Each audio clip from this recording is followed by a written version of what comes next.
Hey everyone, it's the Eclectic Candyman. Today, talking about oil separators, and we'll go through some of the different options we have on the GT500, some of the clearance issues that we need to look at, and also just how basic it is to do an installation. So to start off, this is a 2009 Shelby GT500 KR, and when evaluating the options, we have to look at our setup with the strut bar and everything else with the wiring and just see what can make clearance and also getting the right part. But before we do that, we have to talk about why we need an oil separator and what our options are. So if you take a look here, coming off the valve cover, we have gases that are recirculated back into, in this case, the intake and supercharger. The problem is that there are oil vapors that run back through here, and it can gunk up on the inside of your throttle body or the supercharger here, and that's not good for the car. So what we use is an inline oil separator that will install between this point on the valve cover and where it returns to the engine that will pull those oil vapors out of the air and return thus cleaner air into it. And you might wonder, well, why doesn't it just vent into the air? And you'd have to go back to the 1960s. Because that's exactly what it did, but because of emissions, we can't do that. So a simple oil separator will help us out. Now, on this KR, now this is, again, you're going to be wanting to know what your year is and the differences because the body differences and whatever the parts install you have. So I'm going to really be focusing on a 2007 to 2009, even though the parts will work for different years than that. But let's start off by looking at, on this KR, that particular Ford Racing strut bar, the strut tower bar. Now, one of the things I was concerned about is that this taper right here is very gradual. A lot of the oil separators sit off to the side right here, but either don't have a strut tower bar installed or they pop up a little more quickly and then go over. That slight gradual taper right there is not ideal for having clearance issues because of some of the ones that install here. So this is something I had to take into account. Another style, and by the way, in order to install right here, what that actually does is this ground right here that's mounted off of this tower is reused for some of the different style of oil separators, and it has a bar that comes around and then ultimately gets installed down in here. There are some options as well that actually install on this bolt on the strut tower bar. But the thing is, when you look at those installations, there usually isn't a strut tower bar. It's just the nut right here, and then it comes off and comes down. So what are some of those different options? Well, the one I was just talking about that uses this particular nut for installation is the Moroso one, and it would hang right here. But because of this strut tower bar, I didn't want to have to remove it and then have it bumped up kind of like this because you've got the oil separator mounting bracket under it.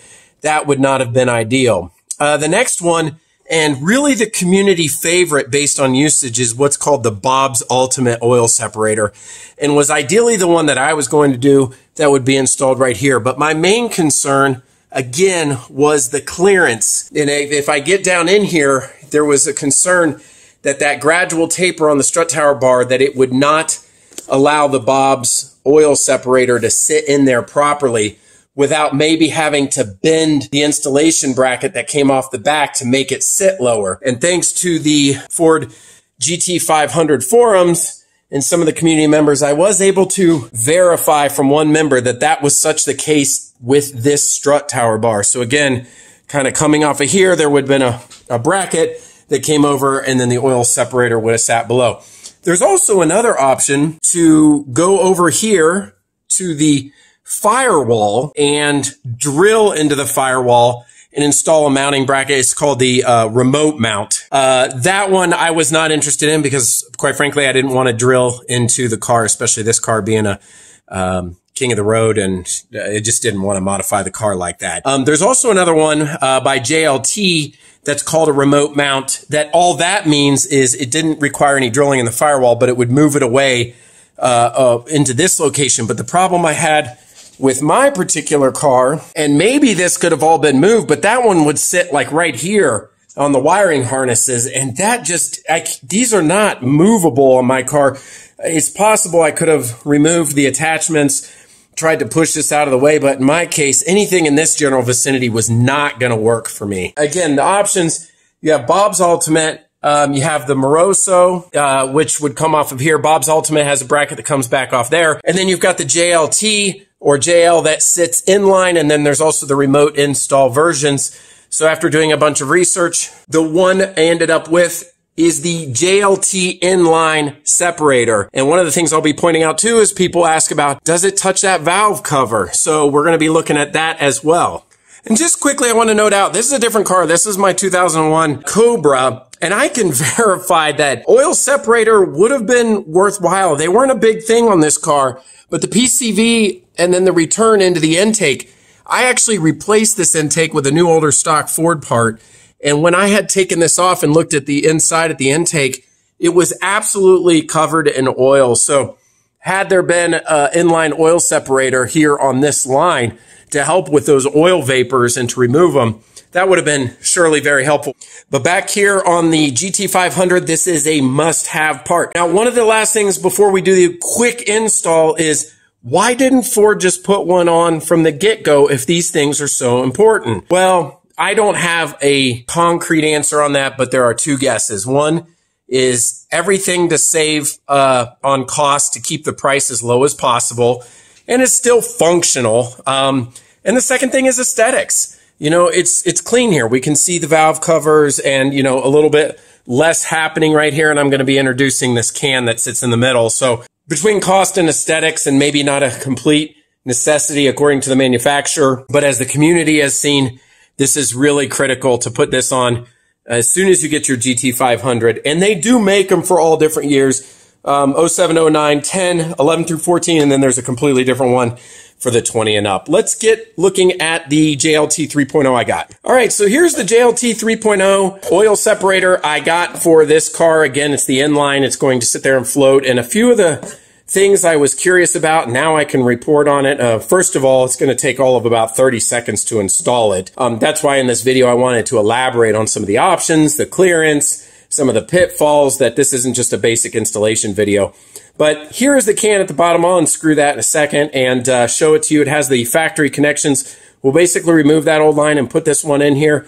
And it does have soft felt on the bottom. Nobody ever mentions that. I don't even think it was in the description. And that's what's going to help protect the valve cover. I did pick this up for about $160, and so it should be well worth it. All right, let's get at that install.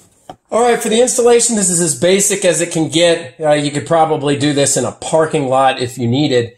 There's a little lever on this hose right here.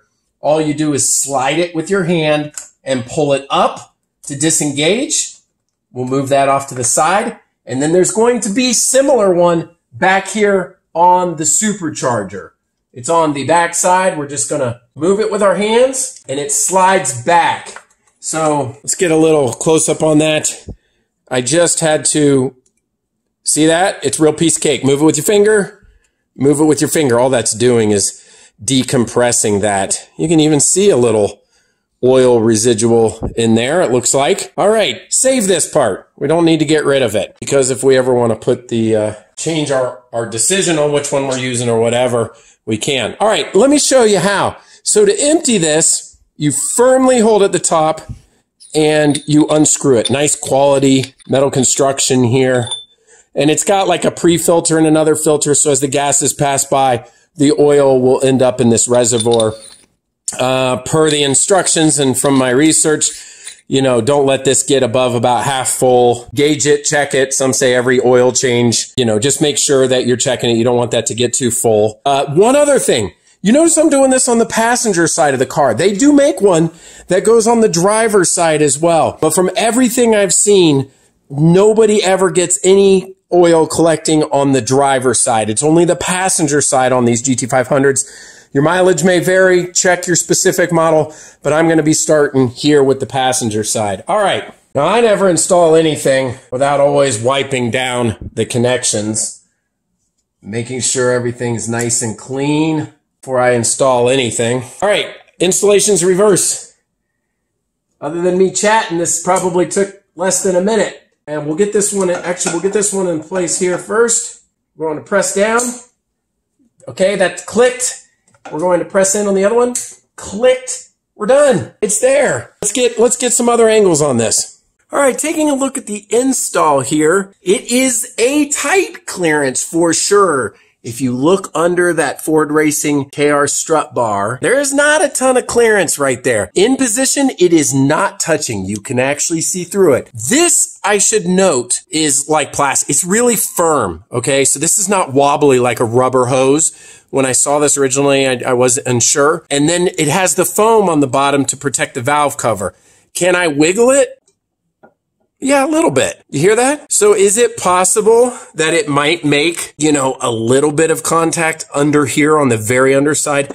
Possibly. Could I put a piece of felt right there maybe to protect that? Absolutely. So there you have it. It's all installed. I'm pretty happy with it. I don't think that the aesthetic is, you know, that bad. I mean, if anything, it looks kind of cool, kind of another mechanical piece here. I ultimately, pun intended, probably would have gone with the Bob's Ultimate setup. They had some nice fittings. It was all black. I really liked the way it looked. I also like the Moroso one. I'm a fan of Moroso products. I just don't think there would have been enough clearance under here with that particular strut bar. If you don't have the strut bar or you don't have this style, you can absolutely look into those ones that are over here. So anyway, there's a video on installing the oil separator, some of your brand options, some of your clearance concerns and things that you need to take into account, some of the different installation locations. Hope this helped. Until next time, this is the Eclectic Handyman. We'll see you later.